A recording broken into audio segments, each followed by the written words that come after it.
vehicle that the man had described.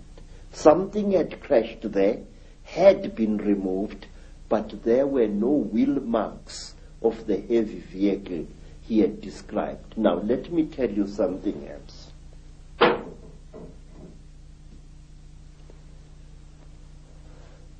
It was in 1958. In fact, I think that the incident I'm going to describe to you, sir, is somehow connected to what happened to me in 1959. I'm sure of it. A friend of mine in Lesotho called me. He said that he had something very important and that we had to share this. He said, please, I must come to Lesotho. I must come. And I went there. And then I found that he had dug a hole at the back of his hut.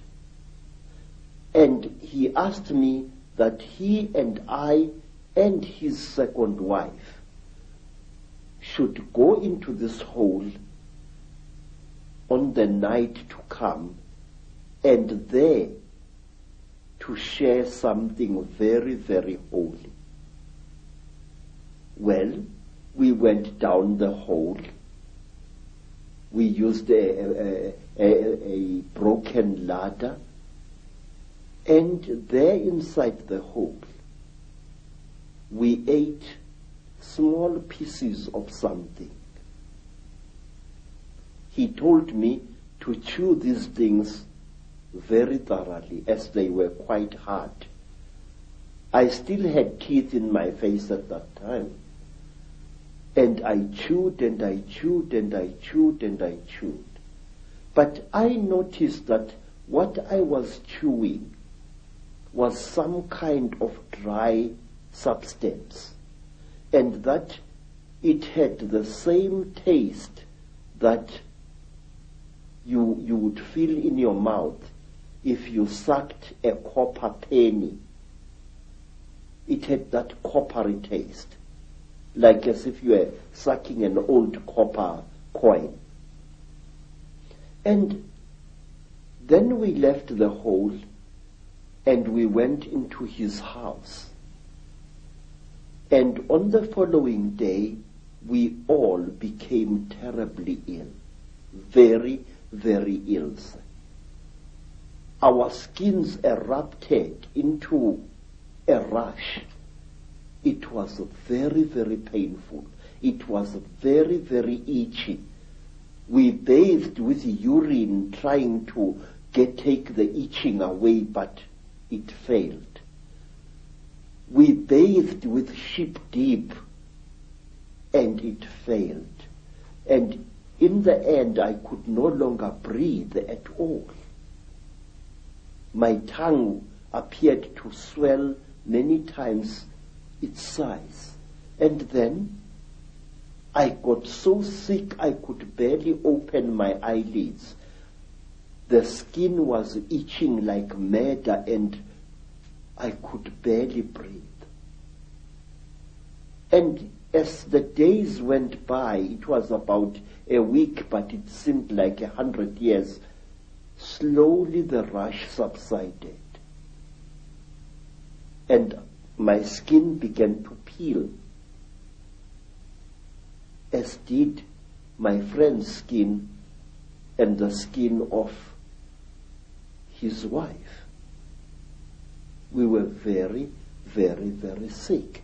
And when I could speak, I asked him, what was the thing that you gave me to eat? This is the thing that has made us so sick. Why did you do this, my friend? He said, look, what we shared was something that can only be eaten while you are hiding in a hole. And that thing is the flesh of a god. I said, God? He said, yes. I said, but I am sick now. He said, wait, you'll recover.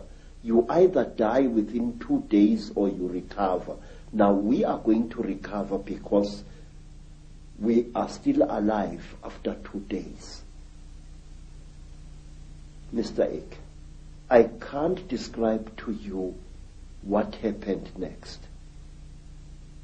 I wish you to imagine, sir, you are sick, weak, and feverish. Suddenly, you get stuck, staring, raving, laughing mad. We started laughing. Ha ha ha ha ha ha. It was utterly incredible. What had made us what had caused the laughter we did not know, but we laughed for hours, all 3 of us. And then, when our jaws couldn't laugh anymore, a new thing happened. My friend's eldest daughter gave us all water. And when I drank that water, my sense of taste was so heightened that I was utterly shaken. Ordinary water from a mountain spring tasted like, I don't know like what, like wine, like something out of I don't know where. My taste buds must have been souped up somehow.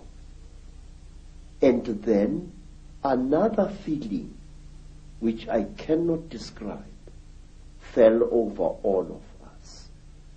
It was a feeling as if we were one with the entire universe. When I looked at a tree outside my friend's homestead, it was as if that tree was a multicolored living rainbow. When I looked at the mountain far away, my sense of sight was so intense that I could see colors beyond colors. I can't give you any other description. And then say, afterwards, I was very weak, but with a monstrous appetite. And then I left my friend's homestead and returned to South Africa. Every step of the way, I seemed like a person reborn. It was a feeling that no words can describe. And when I asked my friend by letter afterwards, what was this God flesh? He said it had been the flesh of a puana. What we call grape. Yes, sir. People who say that these things don't exist had better think again. They are tangible, they are smellable, and furthermore, they are edible if you are willing to take the risk.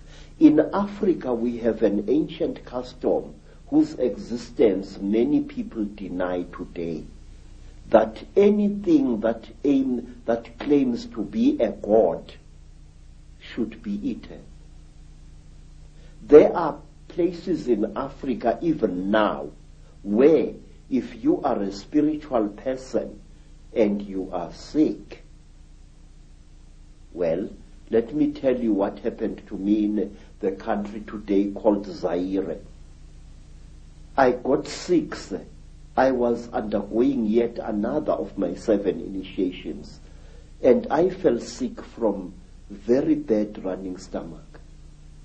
And I was so sick, everything that my friends, white friends and black friends could do failed to help me. And then